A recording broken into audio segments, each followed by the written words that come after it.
Hey, so today I'm going to tell you what you have to do if you're thinking about buying your first house.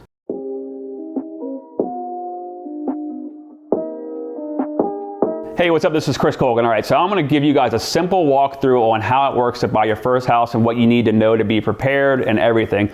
So let's get right into it. So if you're thinking about buying a house and this is going to be your first house, no matter if you're living with your parents or you're renting, you got to have a good roadmap and a plan out, because usually this whole process can take a couple months. Why do I say that? So let's say you're in a lease and the lease ends in 6 months. Typically, from the time that you start looking to the time you close and move into your brand new home is like a 3 to 4 month process.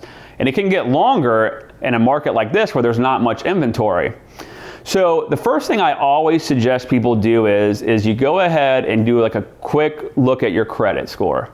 Take a look at your credit, and if it's below 640, look online, see what you can do to get your credit up, because what you don't want to do is get yourself excited that you're buying a house and you don't qualify for one. Also, what you don't want to do is maybe jump online and start looking at houses when you're not fully qualified, and then all of a sudden you have a bunch of realtors like me calling you all the time. So the reason why I say you want to get qualified, and you don't have to call somebody and just get your credit pulled and go through this whole process and all that. You can call people, and I can certainly refer you people, and you can just get some advice. You can call like a realtor like me or a realtor in your area or a local lender, and ask them, say, hey, look, this is what I make a year. This is my current credit score. What do you think I can do? And also, this is the type of payment I can afford. I can afford $1,500 a month or $2,000 a month. And they give you some valuable information, because you can't buy a house without knowing how much you can afford. So you may be looking at $300,000 houses, not realizing you could actually buy a $400,000 house with no money down, or vice versa. You're looking at $400,000 houses and you can only buy a $300,000 house. So what you won't want to do is get all excited and all that, and then it doesn't work out. So once you talk to the lender and they tell you, hey, look, you know what, I think you'd be good for this. They may say, hey, give us some documents like your pay stubs or your tax statements and stuff like that from the past. You're going to get a good idea of what your monthly payment would be, the price you can go, what type of loan it would be if you had to put down a down payment and all that stuff. So that gets you really well prepared. The other thing that you want to do is, let's say you're 6 months out and you're renting, you want to start thinking about that timeline, because you don't want to have that timeline creep up on you and all of a sudden you got to move out very quickly, or you find something that you also want to talk to your landlord, because you could find something early and you got to break your lease for whatever reason. So definitely keep that timeline very serious. All right, so you talk to the lender, right? And they tell you everything. Now, sometimes you're not going to get approved yet. You don't make enough money, or maybe you have a $500 credit card that's maxed out. Ask the lender, say, hey, what can I do, or what do I need to do to get approved in the future? And make sure you find someone that's good at following up with you to help you with that. And don't be embarrassed if you don't get approved. Trust me, it happens to everybody. It's happened to me. And what you do is, you put a plan together. And sometimes it takes a couple months, but at least it gives you a good timeline. All right, so now you're approved. The next thing that you want to do is you want to start thinking about finding a good real estate agent. What I recommend, unless you're in Northern Virginia and there's like a really cool guy, he's really hot, named Chris Colgan, walking around, you want to find someone that's reputable, maybe looking up online, look up their reviews, or honestly, probably ask one of your friends who they've worked with that's really great. You want to find a really good realtor. What you don't want to do is go on like Zillow, Redfin, even like Keller, where I work for, all these different websites, and start filling out forms. What's going to happen? You're going to get annihilated with 50 different realtors calling you. You already get 50 different car warranty scammers calling you? Do you really want 50 real estate agents calling you? No, you don't want that. So you want to find somebody, and you want to make sure that they're on top of things. They know the local marketplace. They know what you can afford. They know what type of loan you're doing. They know about that loan and all the different requirements for it.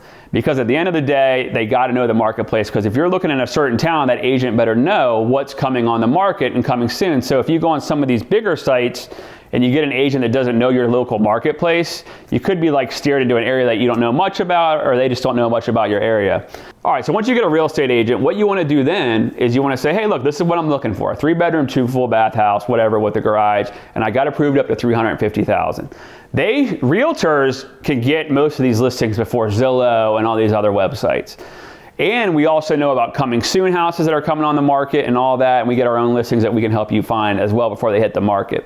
So then the realtor will most likely start sending you properties, and I'm sure you're going to be excited as well, looking for houses for sale. So what happens is, how the whole process works is, then you say to the realtor, hey, I want to go see 123 Main Street. They set up an appointment. They take you into the house. They show you the property, because realtors have an access code to get into a key. We have a special key that we use to get into a house. They take you in the house, they take a look at it, and like, let me tell you something. If you don't like the house, just be upfront and say, hey, you know what? This is what I didn't like about it. Take a list with you, or put it up on your phone. Like, this is what I didn't like about the house. I didn't like this location. I didn't like this feature. Don't feel like obligated, like you feel bad that you said that. You know, like a realtor has to know exactly what you're thinking and what you're looking for. So once you go out, you start looking at houses, and let's say you see 5 or 6 in one day and you don't like any of them. Not a big deal. Like, be patient. A house that you want will come on. I tell people all the time when they get really upset about not getting a house, I say, look, you're going to know when you walk into a house whether you want it or not. And that house is going to be right when you walk into it. So don't feel rushed or obligated. There's been plenty of clients I've walked away from a commission check because I told them, hey, you know what? I don't think this is the right decision for you. You're being rushed about it. You're being antsy. You just want to buy a place, and you're going to call me 6 months from now and you're going to want to sell it, and that's going to be very hard to do because you just bought it. So don't like feel rushed, you know. The perfect house will come on the market if you're patient. So once the house comes on the market, you're going to sit down with your realtor and write an offer. You write up the offer, they come up, the realtors negotiate on your behalf. You don't have to do any of that.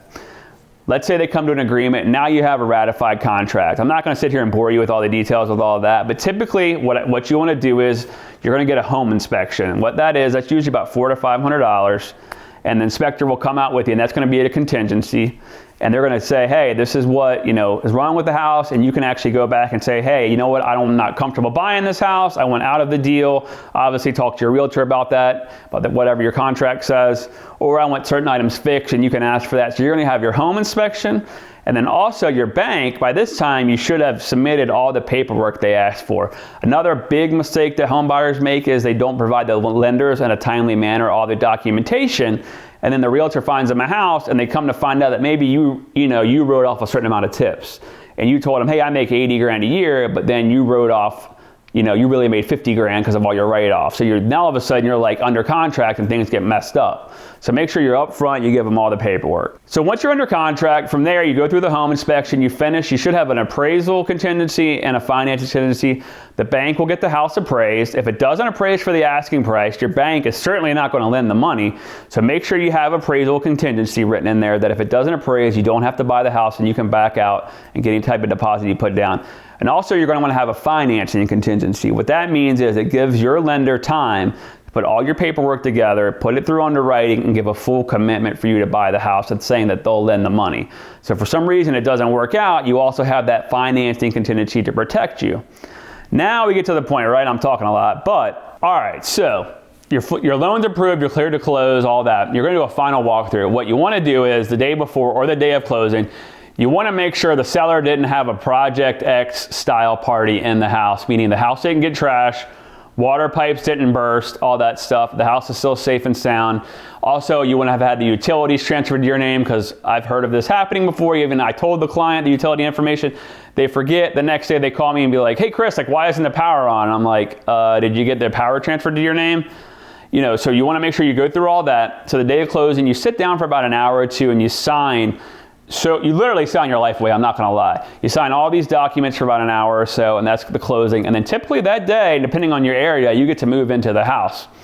So what I usually recommend too is if you're like in a lease or something, and let's say your lease ends the 30th, I would try to close like a week or two before your lease ends. That way you have plenty of time to move in, get all your stuff in, and you're not feeling rushed. Or if there's any delays that end up happening, that it doesn't mess up your whole moving process. All right, so I know that was a lot of information, but I made it seem really simple. Honestly, it is that simple. You just can't like get frustrated or upset if something doesn't work out. You got to find the perfect house that's right for you. And again, if you don't get approved, it's nothing to be embarrassed about. You can go out, fix a couple things, and get approved within a couple months. And a good lender will help you get approved.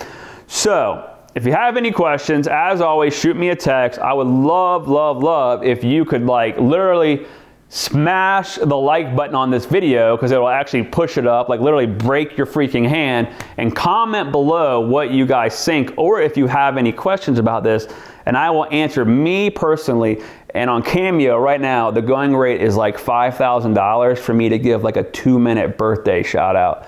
I am that big of a deal in the real estate industry and life industry, okay? So hit me up if you think about buying a house in Northern Virginia. I will see you at the top or from the top. Chris is out. Don't forget to hit me up, like literally, please, like I need the help. Hit me up, please.